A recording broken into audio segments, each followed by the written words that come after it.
I'm sure you know what this animal is, all right? This is a dinosaur, all right? Once upon a time, it ruled the surface of the earth. It was a very big animal, very strong and powerful. If you've watched Jurassic Park, you will see the animated version of this animal. It was once a big, large, powerful animal. But what happened to it? Something happened back then. They said 66 million years ago. I don't know who was there, but these animals, their ecosystem, there was a disruption in the ecosystem and they could not evolve. They could not adapt to the current realities on ground. What does that have to do with you? As an entrepreneur, you see, the business landscape is always changing. If it is not tax today, it is one policy the next day. If it's not policy the next day, it is one maybe COVID-19 or something that will disrupt the ecosystem, the business ecosystem.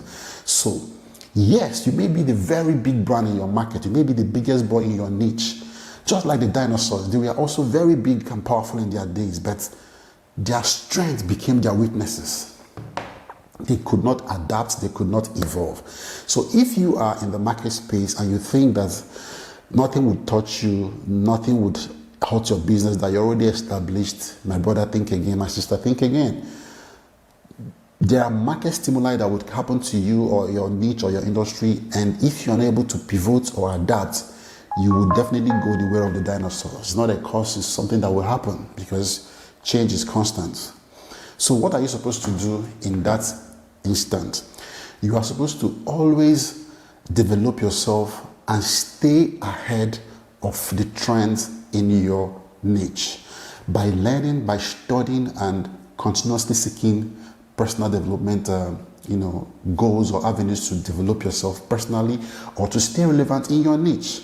Let me give you an example. In my own business, toilet paper business, there was a time when locally made machines were the in thing. People could easily, tell somebody in Onitsha, in Aba or Lagos to fabricate locally made machines for production.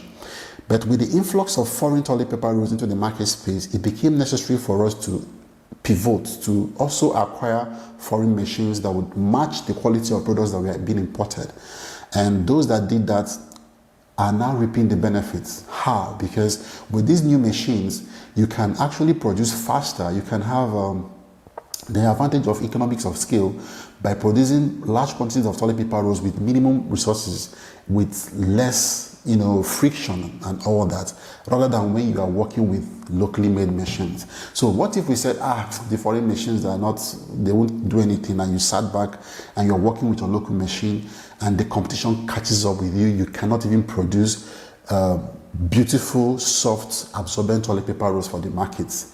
You will see yourself out of the market space. And maybe when you wake up to now buy, you will discover that then when you should have bought $1 was at 500 naira, but now dollar may become 2,000 naira as against the naira. So what do you think would happen to you? You would definitely close shops. So don't be like the dinosaur. Find ways to stay relevant in your niche, in your industry, by continuously looking at trends and developing yourself and studying to stay relevant and ahead of the curve. So this is my message for you today. If this makes sense to you, please like, share, and I'll see you in the next one. Have a great day.